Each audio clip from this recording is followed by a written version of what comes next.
এই বছর 15ই আগস্ট যে 3টে হিন্দি সিনেমা বের হবে তার দুটো ট্রেলার অলরেডি চলে এসেছিল, স্ত্রী 2 এবং বেদার ট্রেলার গতকালকে এসছে। আপনারা দেখে নিতে পারেন আমার ট্রেলার রিভিউটা। তো আজকে লাস্ট সিনেমাটা খেলি খেলমে তার ট্রেলার এসছে। তো সেই ট্রেলারটা কিরকম লাগলো?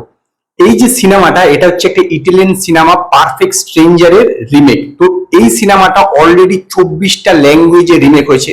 তার মানে সিনেমাটা কতটা ভালো হয়েছে। তো এইটা হচ্ছে 25 নম্বর, যেটা অক্ষয় কুমার রিমেক করছে। তো এই সিনেমাটার ট্রেলারটা দেখে একটাই কথা আমার প্রথম মনে হচ্ছে, সেটা হচ্ছে Akshay Kumar is back. Yes, অক্ষয় কুমারের কমেডি জোন হচ্ছে সবচেয়ে স্ট্রং জোন। আমার তো মনে হয় যে অ্যাকশনের থেকে তার কমেডি জোনটা বেশি পাওয়ারফুল। তো যদি দেখে থাকেন, লাস্ট ইয়ার 15 আগস্টের টাইমে ও মাই গড 2 রিলিজ হয়েছিল, সেই সিনেমাটাও কিন্তু হিট করেছিল। এবার কিন্তু 15 আগস্টে আসছে খেলি খেলমে। আমার বিশ্বাস যে সিনেমাটা হিট করবে, কারণ এর মধ্যে কিন্তু সেই মেটেরিয়াল আছে। এর গল্পটা হচ্ছে যে 3টে কাপল, অক্ষয় কুমার এবং বাণী কাপুর, তারপরে প্রয়াগ জয়সওয়াল এবং আদিত্য শীল এবং অ্যানি ভিক ও তাপসী পান্নু, এটা হচ্ছে কাপল, এবং এদের বন্ধু হচ্ছে ফারদিন খান। তো এই 7জন একদিন রাতে একটা ডিনারে একসঙ্গে দেখা হয়। তো সেইখানে তারা ঠিক করে একটা গেম খেলবে। গেমটা হচ্ছে যে প্রত্যেকে নিজের নিজের মোবাইলটা সামনে রাখবে এবং সেই মোবাইলে যা কিছু মেসেজ আসবে বা হোয়াটসঅ্যাপ আসবে বা যা কিছুই আসবে সেইটা সবাই জানতে পারবে, এবং এই খেলাটা চললো পুরো রাত ভর। তো তারপরে কি হয়, একের পর এক সবার সিক্রেট বেরোতে থাকে। এইটা নিয়ে এই পুরো সিনেমাটা।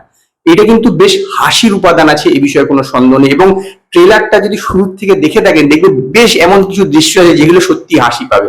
একটা সিন আছে যেখানে অক্ষয় কুমার বলছে কন মারা, মানে সবাই চুপচাপ বসে আছে, তো অক্ষয় কুমার গিয়ে বলছে কন মারা, তখন তাপসী পান্নু তাকে দেখিয়ে বলছি যে তুম, মানে ওই সিনটা আমার সবচেয়ে বেশি ভালো লেগেছে।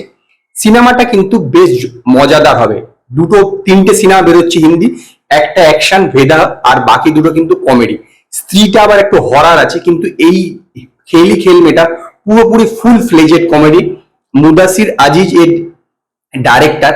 তো এই তো কমেডি সিনেমাই বানায়, তো এই সিনেমাটা কিন্তু আমার মনে হয় বেশ ভালো হবে, কারণ ট্রেলারটা কিন্তু বেশ আকর্ষণীয় হয়েছে, মানে হাসির আছে। এইটা একটা খুব দরকার, যে এখন মানুষ না একটা রিলিফ চায়।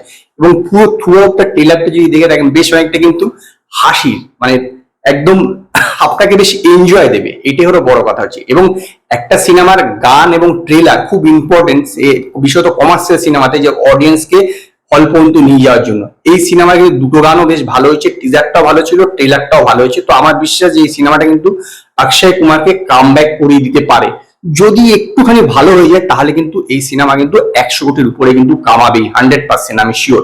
কারণ 15ই আগস্ট, তারপরে আছে রক্ষাবন্ধন, অনেকগুলো ছুটি, তারপরে আছে জন্মাষ্টমী। তো স্বাভাবিকভাবে অনেক ছুটি আছে, কোনো সিনেমা রিলিজ নেই।